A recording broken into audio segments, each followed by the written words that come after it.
bumisita kami dito sa Hong Kong. Sa lahat ng nakikilala kong Pilipina dito, Pilipino, lahat po kayo, halos lahat nanonood ng vlogs ko. So isa po, nung in-invite ako ni Bel, isa talaga sa way para makilala ko rin kayo lahat na nanonood ng vlog, sumusuporta po sa amin sa Pilipinas.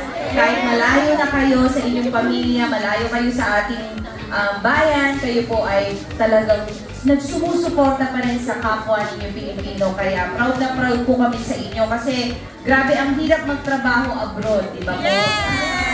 Sobrang hirap magtrabaho, sobrang hirap mangulila sa pamilya. Pero buti na lang po at tayo lahat dito Pilipino, basta Pilipino magkakaibigan agad. Kahit pa paano napupunan natin yung lungkot sa isa't isa. So, kaya sa mga ganitong event na ginawa ni Bel, dahil dito siya nakatira na rin sa Hong Kong, syempre, go agad para makasama kayo lahat. Para kahit pa paano mawala yung homesick nyo.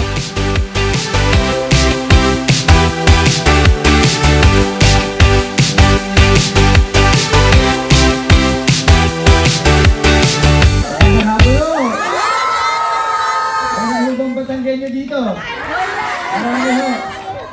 At kami ho ay, sa tunay ho kami ay anniversary ho namin mag-asawa.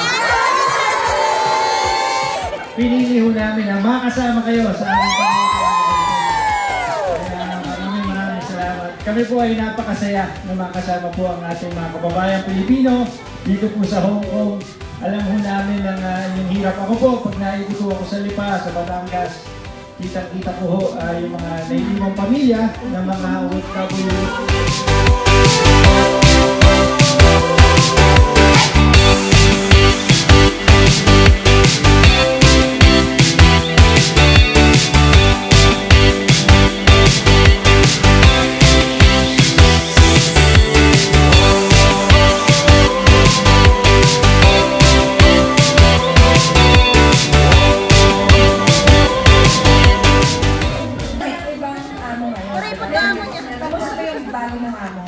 Okay naman po, kaya lang demanding. Demanding? Baka po lawyer yun, maraming demanda.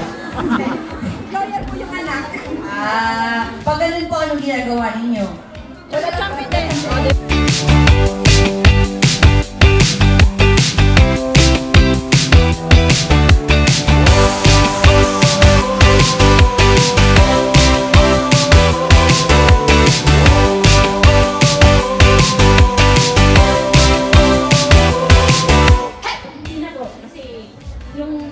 Hindi siya yung ganun hands-on sa bata.